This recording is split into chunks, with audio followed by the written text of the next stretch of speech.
tonight. You have the skills to survive if your airplane crash lands on water. There are techniques that will help you, and we'll show you some of them. Tonight on Global News at 6. A float plane that crashed and sank in the waters of Burrard Inlet last week was brought back to the surface today. The Twin Otter, operated by West Coast Air, crashed into Burrard Inlet shortly after takeoff. One of the aircraft's engines caught fire, forcing it into the water with 15 passengers and 2 crew members on board. A sea bus was quickly on the scene and helped out in the rescue effort. The wreckage is now being analyzed by the Transportation Safety Board.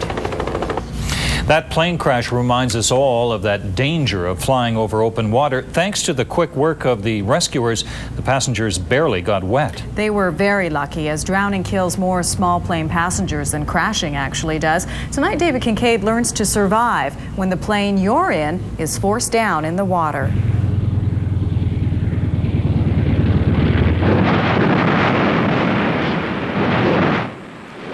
Whether it's a crash or an intentional water ditching, events like this are not all that unusual. And even though the passengers may survive the crash, they frequently drown before they can get out of the aircraft. Once a day, there's an aircraft that ditches down the continental USA. That's what prompted John Heiler to put together his aircraft ditching underwater escape training course. We thought there'd be a lot of private pilots and civil aviation along the west coast here that'd be interested. What we're finding is a lot of passengers are requesting our course. Now we're finding that about 60 to 70% of our clients are passengers. That was pretty much the makeup of our course. 1 pilot, 1 Coast Guard volunteer, and the rest were people whose jobs put them in small planes or helicopters flying the BC coast all the time. The classroom provided some basic but valuable information. You put the seatbelt on, and what will happen is this loose end wants to flop over top of the buckle.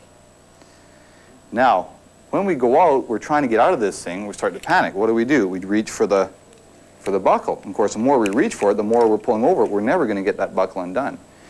That's why when you get into a particular belt like that, or any loose belt, make sure you tuck them in, because you want to make sure that they're clear. But it was the afternoon session we were all looking forward to. Once the entire class was in the pool, fully clothed, we practiced righting the life raft.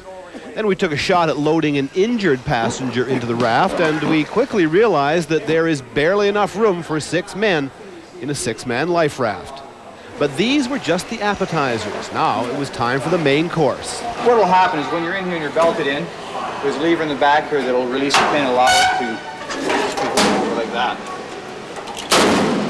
You lock in that position, and then you go through your drill of getting out. With the cockpit simulator sitting in 4 feet of water, we took turns strapping in, being flipped upside down, and then putting into practice what we've been taught. Don't panic. Identify your exit and make sure you can get it open. Grab hold of a reference point, and then release your seatbelt and pull yourself out. Sounds easy enough, but even in just 4 feet of 82-degree water, this was an unnerving experience. However, during the course of the exercise, it got easier till the students were able to react to a door that was blocked. And eventually, we were able to perform the exercise blindfolded.